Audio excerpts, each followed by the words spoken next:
Hi everybody, welcome to the show. My name is Gloria Mopotu. I'm super excited this morning because we're sitting here with some of the key players from Invest Hong Kong. Sitting on my left is Mr. Stephen Phillips, who is the Director General of Investment Promotions. And over here we have the lovely Jayne Chan, who is the head of StartMeUp Hong Kong. Welcome everybody. Thank you. Thank you. Thank you so much for being a part of our show. It's great. It's really exciting to have you here. Welcome to the Invest Hong Kong offices. Thank you so much. I'm super nervous for this, interview, but I'll try my best to contain myself. So let's get started. Tell us more about the Hong Kong ecosystem, startup ecosystem here. Can you share some insights about the startups, so how it's grown from year to year? Tell us about the big, the major corporates. Just tell us about the startup ecosystem here. Sure. Well, if I give you a flavour, the startup ecosystem in Hong Kong is really booming right now. As Invest Hong Kong, we do an annual survey, and that showed that the number of startups last year grew 18%, Yes. up to 2,600 plus.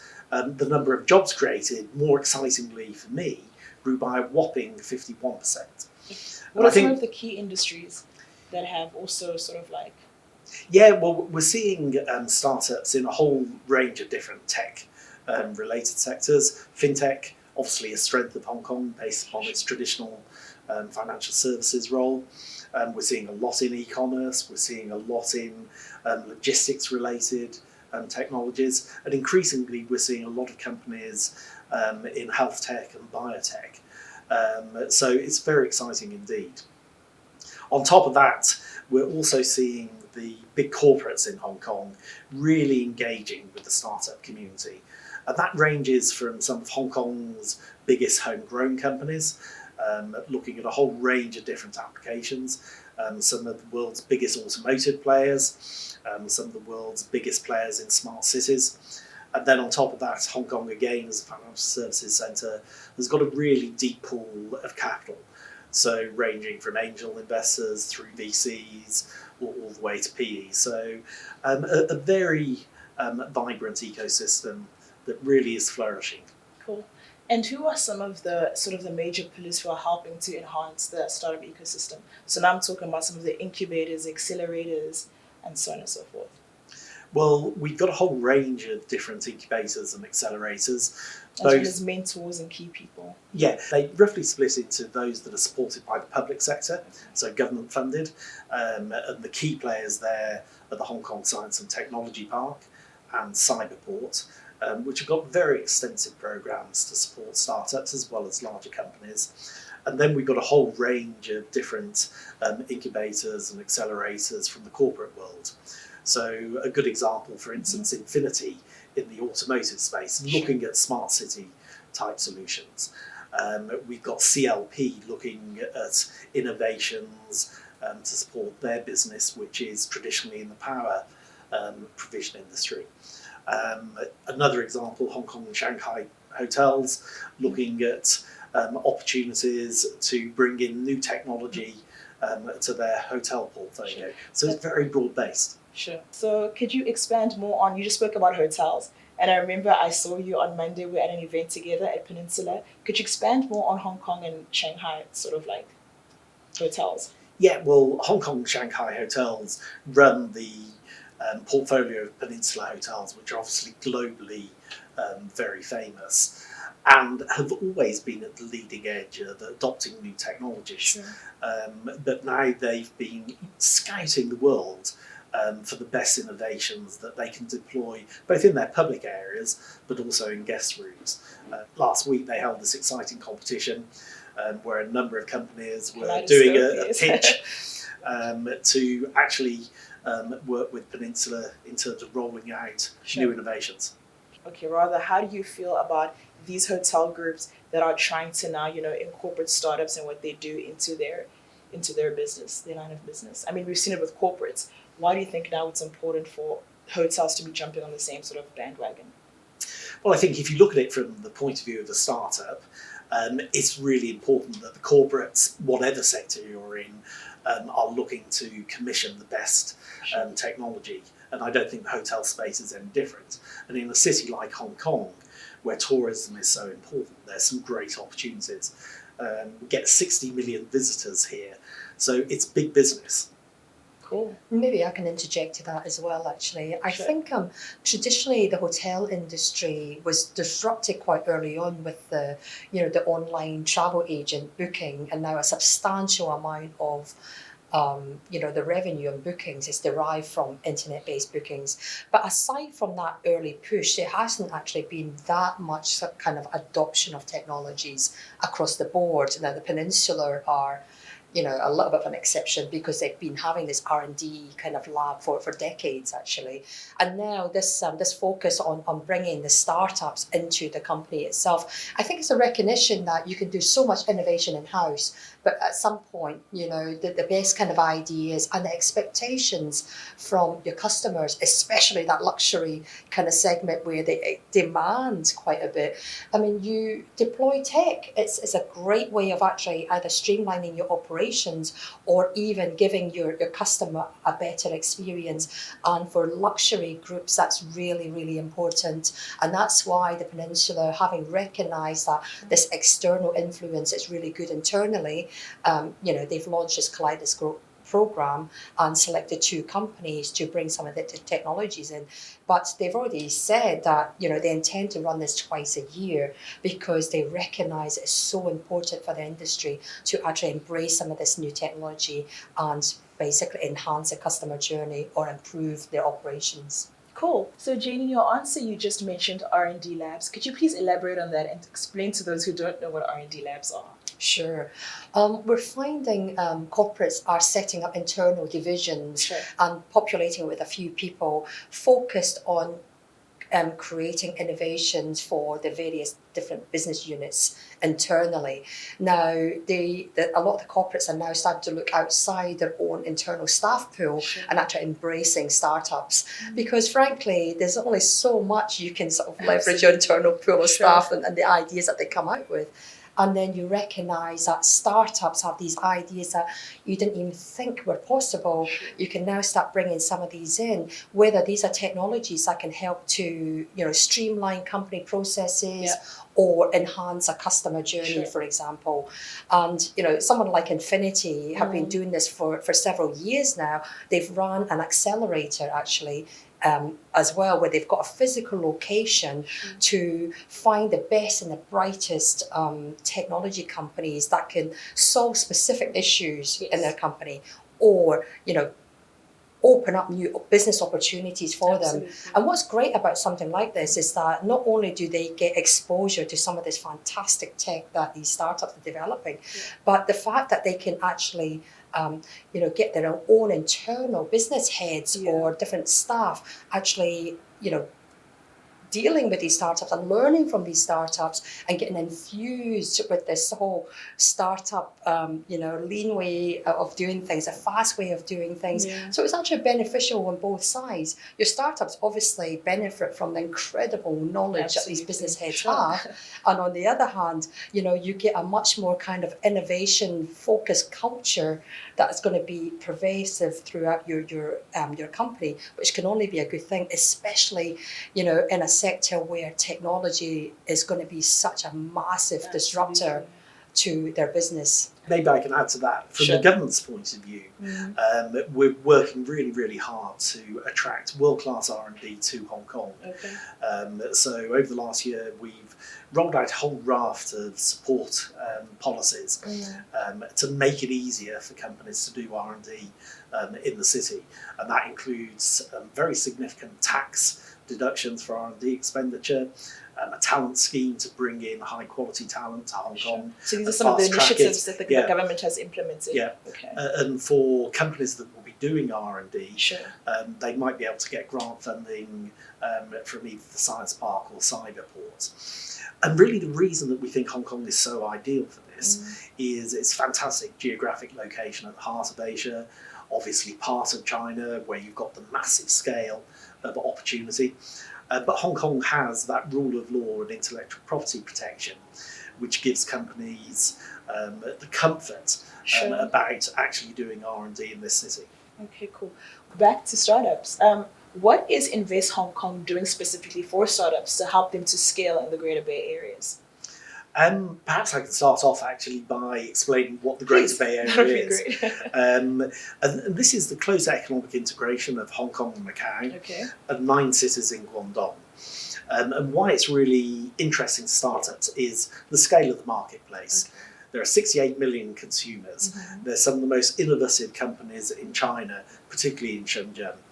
But crucially, all of these are within 1 hour's travelling of each other, connected by high-speed rail and a bridge that connects Hong Kong with Zhuhai and Macau. So from a commercial point of view, you've got this really, really dense marketplace that's readily accessible from Hong Kong. But for an international company, you can leverage the talent pool in Hong Kong, the world-class intellectual property protection, the rule of law. But then right on the doorstep, you've got a market that's big enough to scale into, but not too big like the whole of China that is unmanageable. So we're working very hard with all of the companies that we work with to understand what Greater Bay Area means for them. So I think it's something that all startups really need to be looking at. It's a natural progression as they look to scale their business. And for any new startup that's sort of even coming into the game, how is it that you go about, trying to get their attention to focus their attention onto the Greater Bay Areas? Well, I think it's a natural thing, actually, because the market in Hong Kong is a great market, but it's only 7.3 million people. So almost any company that operates in Hong Kong is always going to be looking at opportunities outside the city. And China is the big carrot for most companies. But the Greater Bay Area provides this high level of focus that is so easily accessible from Hong Kong.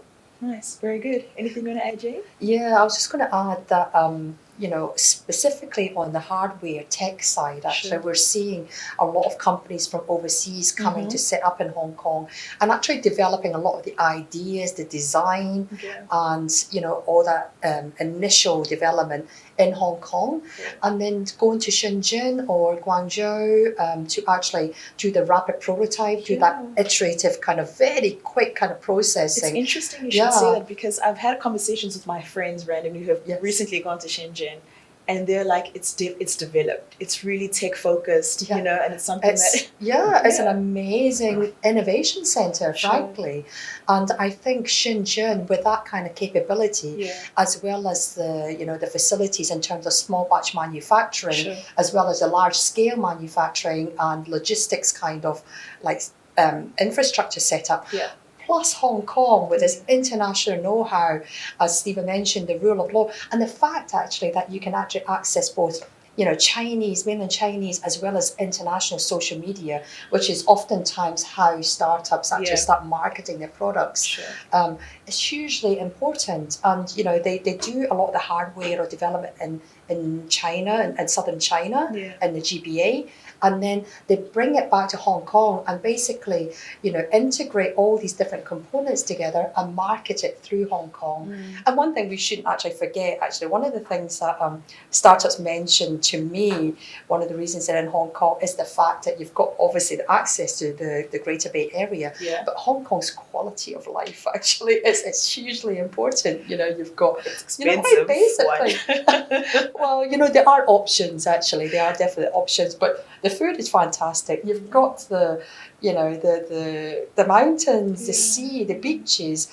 That's hugely important for startups. That is so close to one another. Exactly. As opposed to back at home in Johannesburg, everything is so far apart. You have to take a plane to go to the beach. Oh gosh.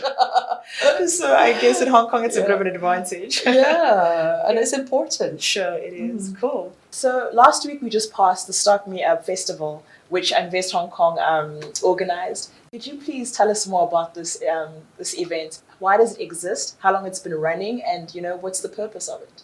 Well, maybe if I kick off and then pass to Jayne, who actually is the architect of the whole startup. That'll be great. But this year was our 4th edition of StartMeUp Hong Kong. And it is an overall initiative of the government to build the startup ecosystem, but also to showcase Hong Kong as an international centre for startups. And we think we're making great progress on that already.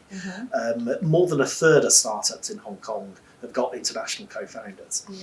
Yeah. This year, Jayne and the team have done a fantastic job. We've just had the figures in, and the number of attendees was 3 times the number of the third edition. Which is, so do you have the definite? Almost 15,000 people participated in great. Startup Congrats, Week Jayne. last week. That's A huge. massive program covering lots of different verticals, Sure. as well as a whole load of community events. Yeah. But it's all about showcasing the extent and the diversity of what's going on in Hong Kong. But maybe Jayne can go into a bit more detail on the highlights from her point of view. Yeah. Just to give a little bit of context, when we started this 4 years ago, you know, we were incredibly lucky to have Elon Musk as our keynote speaker actually at one of the venture forums. Nice. But even then, 4 years ago, we were talking about an audience over the week of about 2,500 people. You know, now we are on our 4th iteration, and as Stephen mentioned, we are covering different industry verticals as well as, I suppose, different kind of functions of support for startups.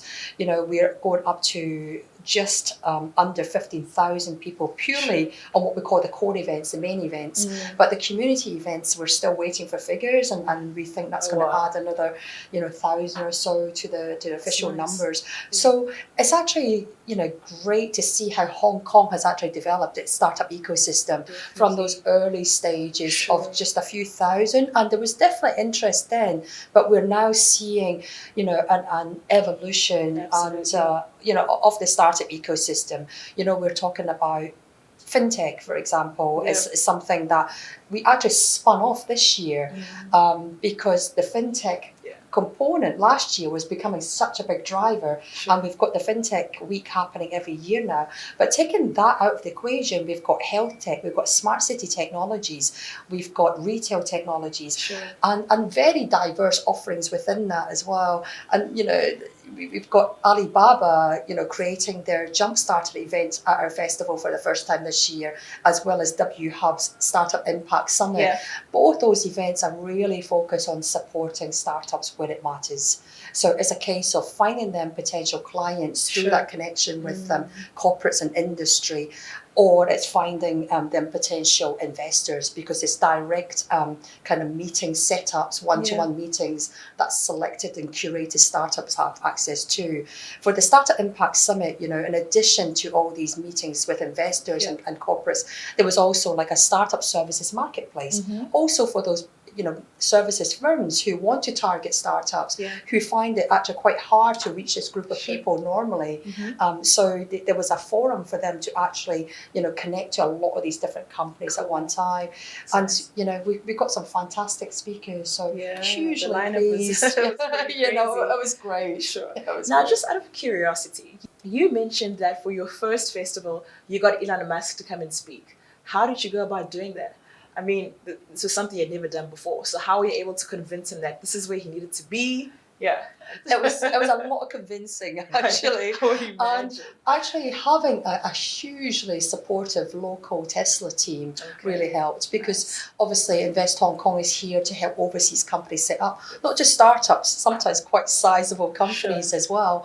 And over that kind of process, when we helped Tesla do their setup in Hong Kong, we developed a great relationship with the local team on board. And they really were the instigators of trying to say to Elon, this market is fantastic. And obviously there was tremendous growth for Tesla in Hong Kong as soon as they actually started, on the ground. So, he great took the word for it. Relationship. Yes, it's important. It is. And I swear, I've seen a lot of Elon Musk's interviews, as anyone in tech has, because he is such a an icon. I still think it's one of the best interviews he's ever done. We had Christy Lou Stout from CNN who interviewed him. It's available on YouTube still, and it's very, very good. There was a lot of great insights in that close to an hour interview, actually. Well, Jayne, you need to get him back. I want to meet him. I wasn't in Hong Kong at that time.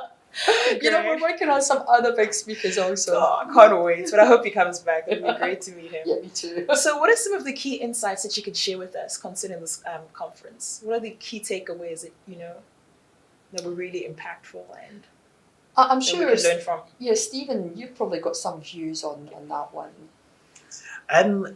Well, I think for me, the key takeaway was actually how the whole ecosystem was coming to bear Nice. around the Startup Week. Sure. So the really active participation of the big corporates is something that's so essential. And they were very, very highly visible, as well as the investor community. Sure. So it was more than just the startup community in isolation. So that holistic ecosystem was the biggest takeaway for me. Sure. And that signals to me that there's a depth of belief in what Hong Kong is doing. Cool. You, Jayne? On my side, I think just seeing how Hong Kong is becoming a serious kind of tech hub on an international stage. Actually, we had, hundreds of speakers and a sizable percentage from overseas and quite high profile speakers as well, talking and sharing about their own personal experiences and learnings. But what was also quite good was actually on the government side, within the Hong Kong government, there was actually a lot of participation.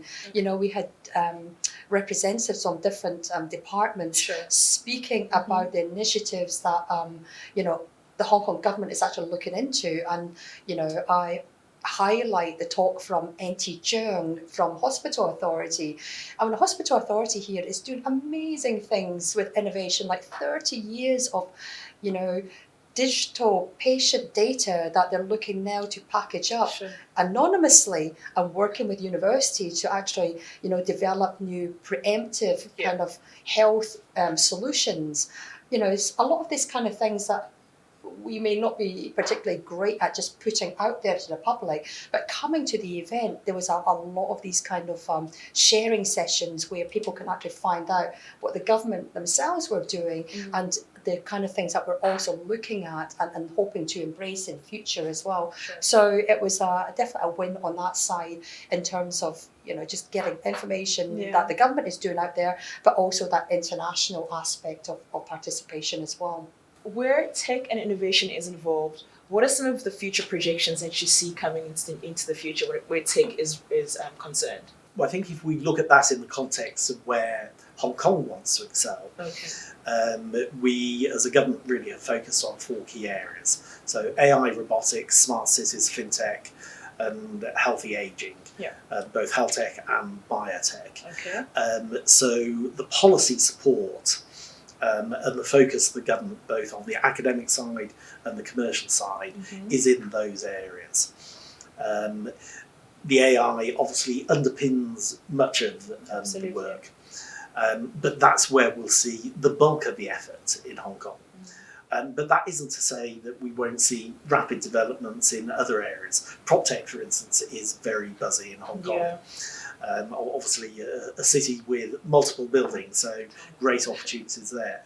But from a policy point of view, we really want to be top of the league table globally in those 4 areas.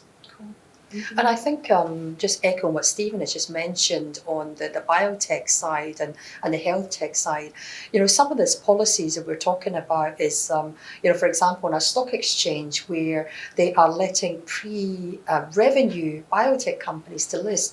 Now, anyone who's been working in tech knows that as soon as you talk about health tech or biotech, it's actually a much longer kind of process because it's so heavily regulated.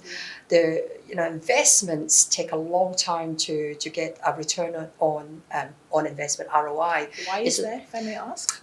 Just because of the regulations, you're talking about people's health. The regulation just be very clear that you're actually doing things that are beneficial to people's health. It's not actually easy to get to that kind of stage. So for a biotech company, it's a much longer kind of life cycle. It's much more capital intensive. And having the stock exchange allowing pre-revenue biotech companies to list means that suddenly they can release some of the equity within the companies, take some of that public funding and basically focus on really getting their products to market. You're talking about getting FDA approvals, you're talking about a whole bunch of other kind of approvals that are typically very long and very complex to do. So having something like this on a policy side really does help to support that. And actually, I think Michael from the stock exchange mentioned during the Health Tech O2O event that they really do think it was because of that policy, which was only enacted last year, that Hong Kong has actually maintained its #1 position in IPOs for 2018. As we know, most startup founders are males. Most sort of startups that lead to these big corporates are males. What is Invest Hong Kong doing differently sort of attract more female-led startups? It's a great question and a very personal question. We think roughly 20% of startups in Hong Kong have got female co-founders, and we really would like to see that improve. So a number of practical steps that we're taking. We're engaging with a number of female entrepreneurial groups in Hong Kong, but also our colleagues in our 31 offices around the world are also making that engagement to tap into the entrepreneurial spirit of fantastically qualified ladies around the world. Sure. Are there any specific initiatives that you've put into place to enhance and support these startups? The initiatives are more about engagement with the communities rather than there being different packages of support. But it's about proactive engagement. Okay, cool. Fair. And actually, just to highlight the activities over the StartMeUp Hong Kong Festival, Startup Impact Summit on the Friday actually invited a lady called Anne O'Dear, who runs Inspire Fest in Ireland, actually in Dublin, which is actually an innovation, tech and culture kind of event at the intersection of all of that, but very much focused on diversity. And we invited her to Hong Kong to actually have an Inspire Fest hour within that Startup Impact Summit. And the thinking of that was to share some of those discussions on female-led kind of support and all these kind of different aspects of raising that awareness of female founders and how diversity, having a female founder actually in a startup, numerous research has shown actually does help a company, in terms of revenues, the longevity of a company. So I think, what we're doing is trying to engage as much as we can with the groups that are supporting this, and ourselves try to, support female founders as much as we can as well, to try and facilitate this kind of development. Can I just say one thing to conclude? Sure. Whilst we talked a lot about the StartMeUp Hong Kong Festival, the support of Invest Hong Kong is day in, day out, year in, year out. So our teams around the world are really keen to engage with entrepreneurs.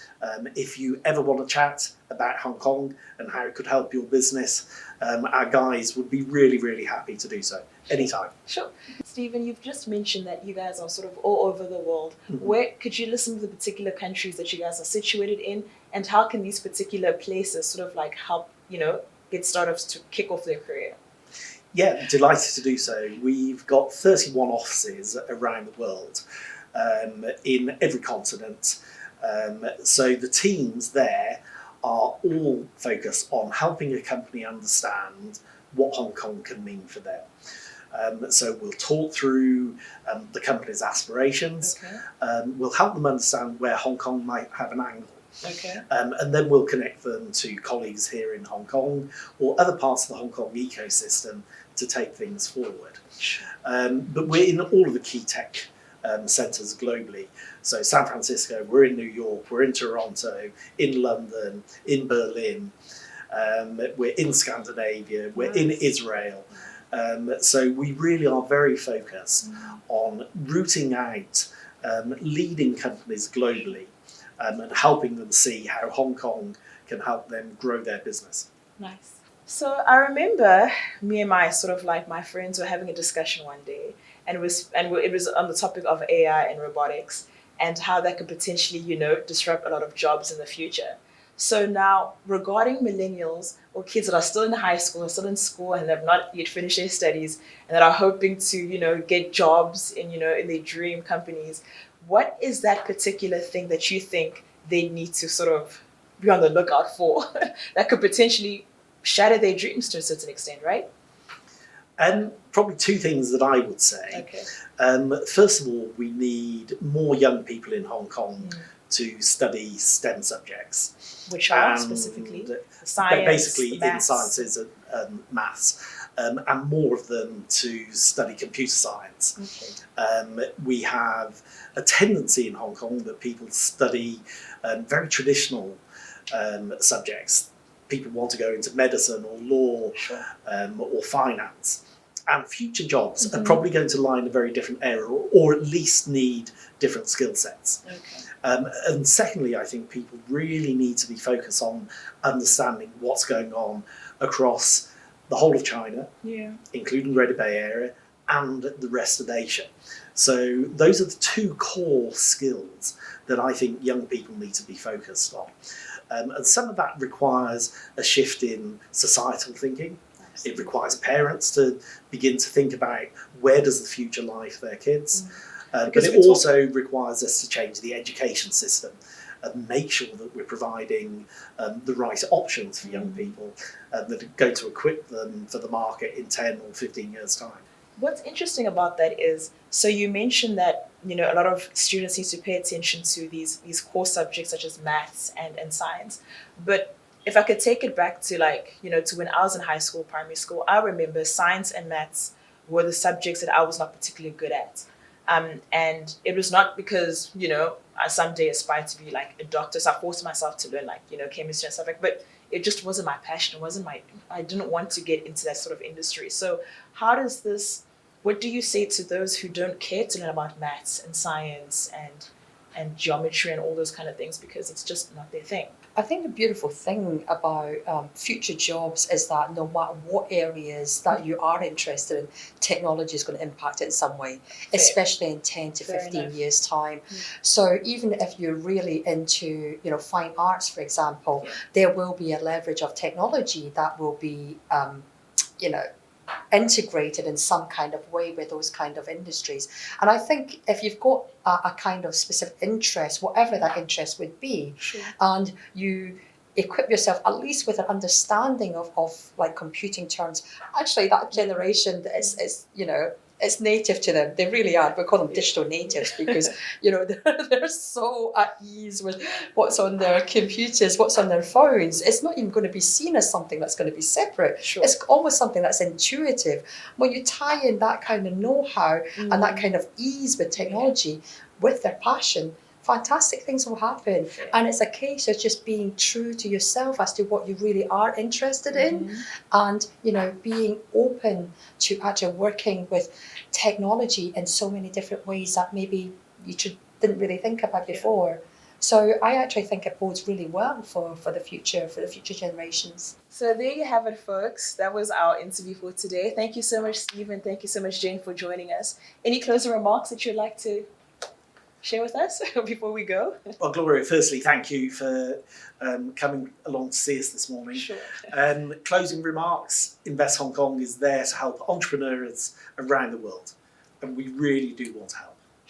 Where are you guys based? I mean, if I'm a startup and I want to look out for you guys, where are you guys based? Where can we find you?